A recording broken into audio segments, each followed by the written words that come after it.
है, कितना शुभ समाचार आया है। विठल दास, बहुत बहुत तुमको शुभकामना, बहुत बहुत आशीष।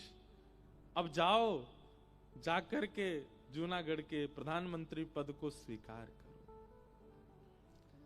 विठल दास जी के नेत्र सजल हो गए, शरीर कांपने लगा, चरणों में गिर गए। नाथ, मैंने सब त्याग दिया केवल आपके और राधा वल्लभ जी के दर्शन के लिए, वृंदावन वास के लिए। कृपा करें भगवान, मुझे अब वापस यहां से मत भेजिए। मैं नहीं जा पाऊंगा, मैं नहीं रह पाऊंगा, मेरे प्राण निकल जाएंगे। और सब त्यागने के बाद पुनः संसार के विषयों को स्वीकार करना, यह तो महाअपराध है। मैं सब छोड़ चुका हूं, अब सामान्य परिवार छोड़ने के बाद एक राजपद भी स्वीकार करना, यह मेरे लिए उचित नहीं होगा। महाप्रभु जी कहते हैं, विठलदास, जब जीवन में संकट आता है तो गुरुजन क्या कहते हैं, बहुत ध्यान से सुनना, कितना अच्छा उपदेश महाप्रभु जी कह रहे हैं। जीवन में संकट आता है तो गुरुदेव क्या कहते हैं, जीवन में कोई विपत्ति आती है तो आप कुंडली दिखवाओ या गुरुजनों के पास जाओ, महाराजों के पास। वो क्या कहते हैं, बोले भैया देखो प्रारब्ध है, कुछ दिन का संकट है, सबके जीवन में आता है, इसको भोग लो। भाई जीवन में जब संकट आता है तो हम प्रारब्ध मान करके भोग लेते हैं। जीवन में जब सुख आवे, बिना प्रयास किए, बिना कोई मेहनत किए, अनायास ही सुख आवे, उसको भी भोगना चाहिए। ये उपस्थित भोग है। आपने कोई प्रयास नहीं किया, आपने कुछ ऐसी मेहनत नहीं की, आपने कुछ विचार नहीं किया, लेकिन अनायास ही आपके पास में कुछ ऐसा आया जिससे खूब संपत्ति प्राप्त हो रही है, खूब यश मिल रहा है, तो फिर उसको स्वीकार करना चाहिए, गुरु कृपा भगवत इच्छा मान करके।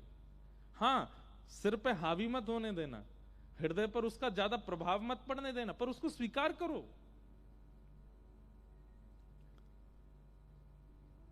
विठलदास, तुमने योजना तो नहीं बनाई थी ना कि तुमको प्रधानमंत्री बनना है, तुमने इसके लिए परिश्रम तो नहीं किया था ना, ये तुम्हारा प्रारब्ध है, इसलिए इसको भोगो। अब यहां पर हम एक बात आपको बताना चाहते हैं, सुख और दुख ये दोनों प्रारब्ध से आते हैं,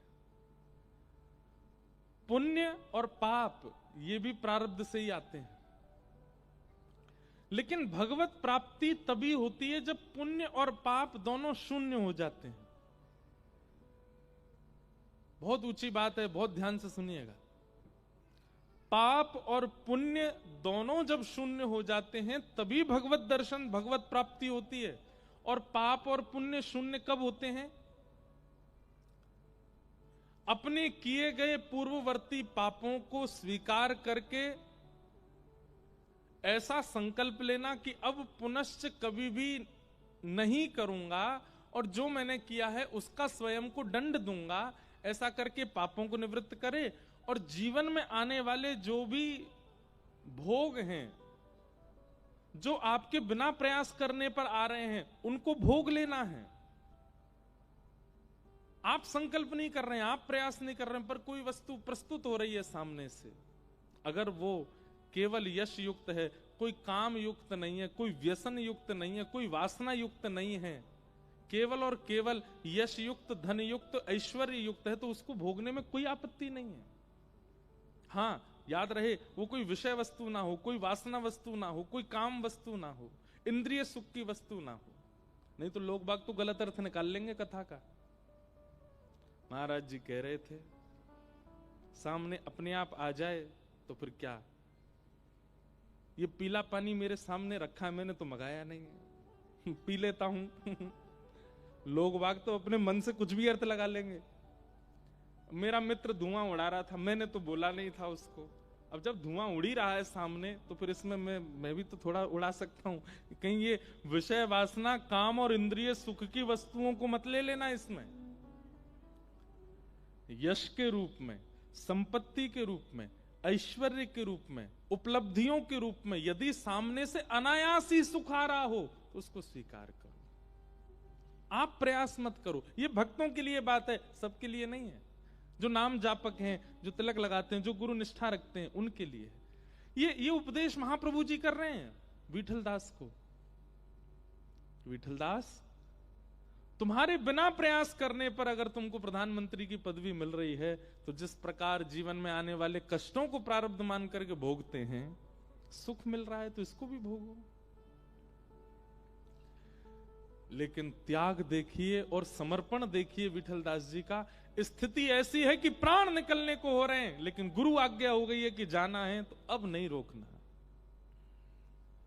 ये प्रेम है बंधु। विठल दास जी चाहते तो कह देते कि मैं संपत्ति छोड़ के आया था आपके लिए, मैं परिवार छोड़ के आया था आपके लिए, सब कुछ छोड़ करके आया था और आप मुझे खुद से ही दूर कर रहे हो। पर नहीं, गुरु आज्ञा हो गई है कि जाना है, तो अब इसके आगे दूसरा प्रश्न नहीं। प्रेम का स्वरूप होता है मैं स्वयं कष्ट में रह लूंगा, लेकिन मेरा प्रेमी कष्ट में ना रहे। विठल दास जी ने विचार किया कि अगर मैंने मना किया तो गुरुदेव को कष्ट होगा, मैं भोगने को तैयार हूं पर आप कष्ट में ना रहे।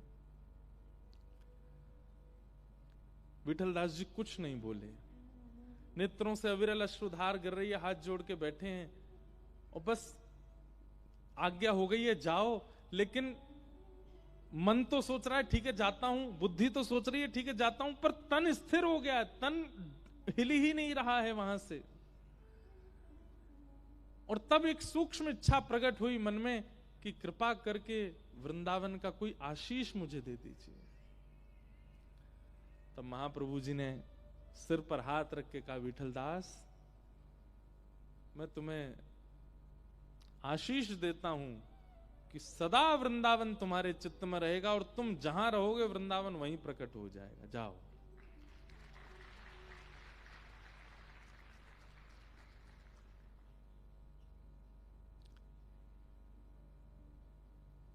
ठीक ऐसी ही लीला स्वामी श्री हरदास जी के चरित्र में भी आती है। और वो तो बड़ी विचित्र लीला है कि अकबर के मन में आ गया कि मैं सब छोड़ करके निधिवन में ही रहूं स्वामी जी के पास, अकबर के मन में। तब स्वामी जी ने मन में विचार किया कि भैया जे अगर यहां आ गए हो तो यहाँ के पीछे इतनी भीड़ आ जाएगी हमारा भजन छूट जाएगा।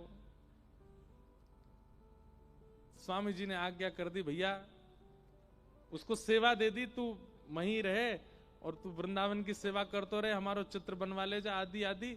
और उसको आज्ञा कर दी जब जब तेरो मन हो वृंदावन को तो बस नेत्र बंद करके ध्यान करियो, तू जहां बैठेगो वहीं वृंदावन तो को दिखने लगेगा। इसका मतलब ये बात प्रमाणित करता है कि वृंदावन अचल नहीं है, वृंदावन सचल है। वृंदावन चलता फिरता है, बस उसको प्रकट करने वाला कोई स्थिति वाला चाहिए। श्री विठल दास जी निकल गए।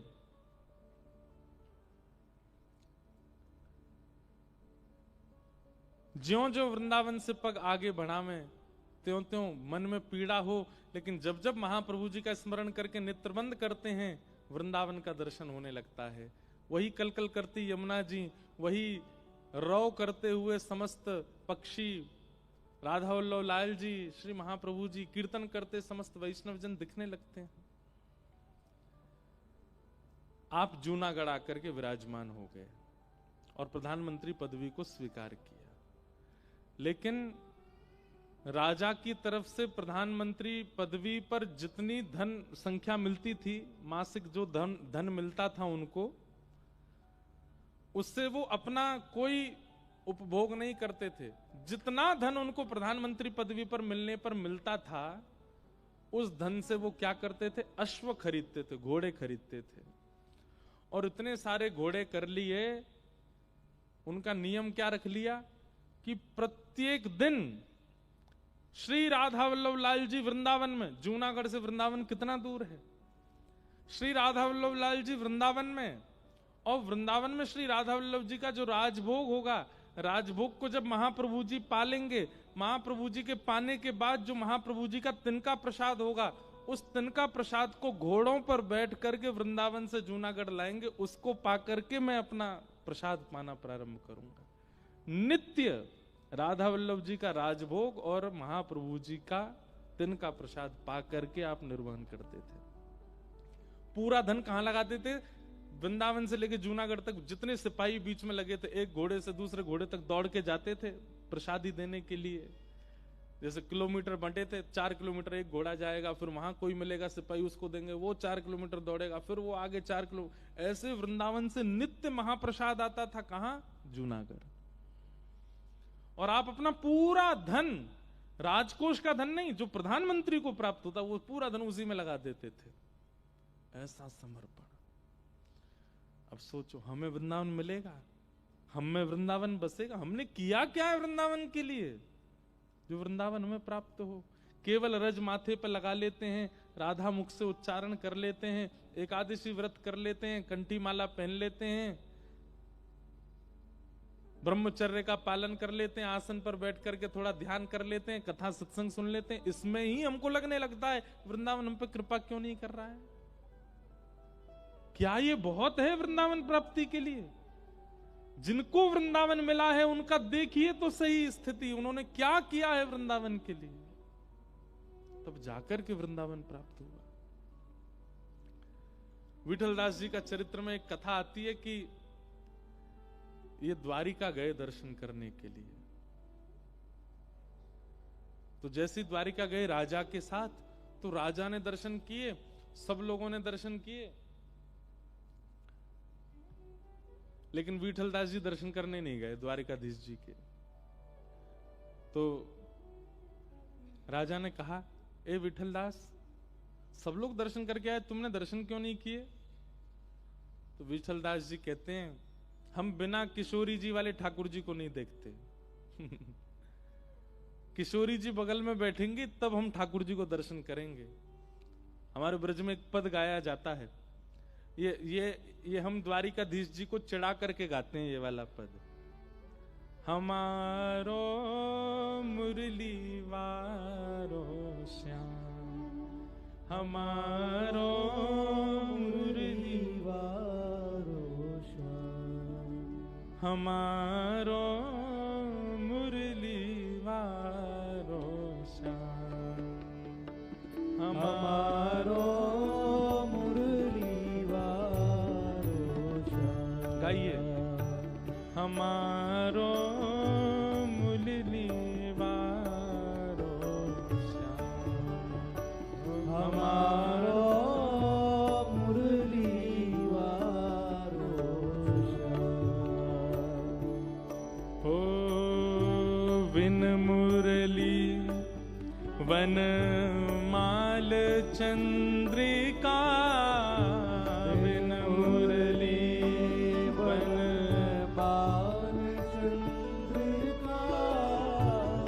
एक तो मुरली ना हो, वनमाला ना हो, और माथे पर यहाँ चंद्रिका धारण ना की हो। हमारे ब्रजवासी कहते हैं, बिन मुरली वनमाल चंद्रिका, बिन मुरली वनमाल चंद्रिका, नहीं पहचानत नाम, नहीं पहचानत हमारो मुरली वारो श्याम, हमारो मुरली वारो श्याम, हमारो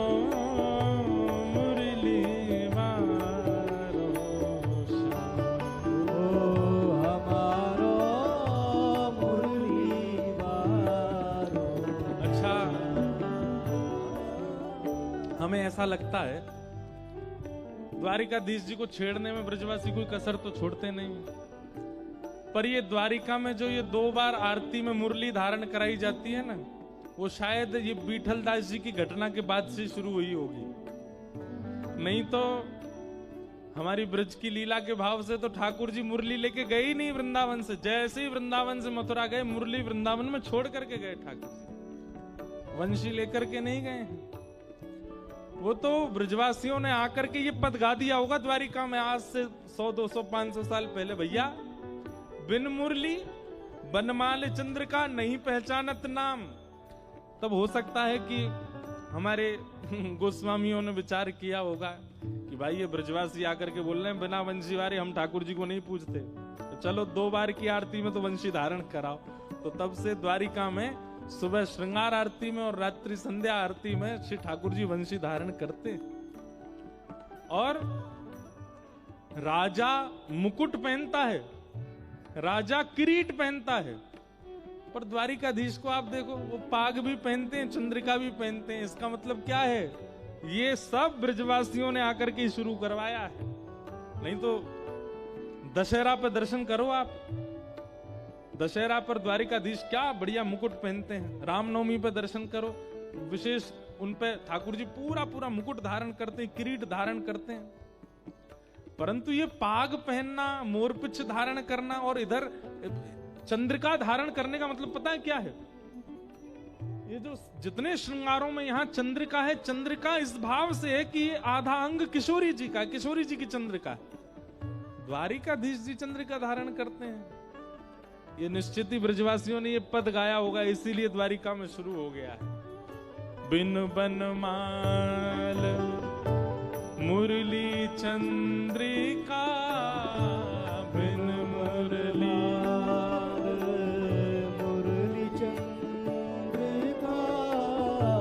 नहीं पहचानत ना, नहीं पहचानत ना हमारो मुरली वारो हमारो मुरली वारो हे हमारो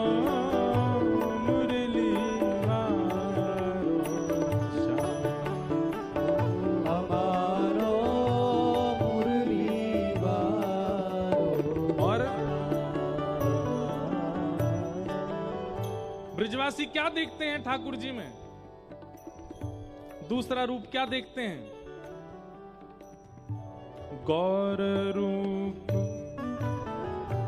गोप रूप, वृंदावन चारी, गोप रूप वृंदावन चारी। द्वारिका में कहते हैं राजाधिराज गौ ब्राह्मण प्रतिपालक श्री वसुदेव नंदन, श्री देवकी नंदन, श्री कृष्णचंद्र भगवान की जय। आज से 100-500 साल पहले ब्रजवासी बोले भैया जी कौन सो भगवान है? और यही है ठाकुर जी आपके ब्रज के। बोले हमारो लाला तो कन्हैया है, हमारो लाला तो गोपाल है, गोविंद है। इतना बड़ा नाम भैया, वृंदावन से द्वारिका तक तो इतना लंबा तो नाम है ठाकुर जी का। गौ ब्राह्मण प्रतिपालक, संत सेवी, त्रिलोकी नाथ, देव के नंदन, वसुदेव नंदन, आदि आदि आदि आदि करके नाम उच्चारण होता है ठाकुर जी का। तो ब्रजवासी के हमारो लाला कैसो है? गोप रूप वृंदावन चारी, गोप रूप वृंदावन चारी, ब्रज जन पूरण का, ब्रज जन पूरण का, याही सो हित चित में बाढ़ो, याही सो हित चित में बाढ़ो, याही सो हित चित में बाढ़ो, याही सो हित चित में बाढ़ो। दिन दिन पहले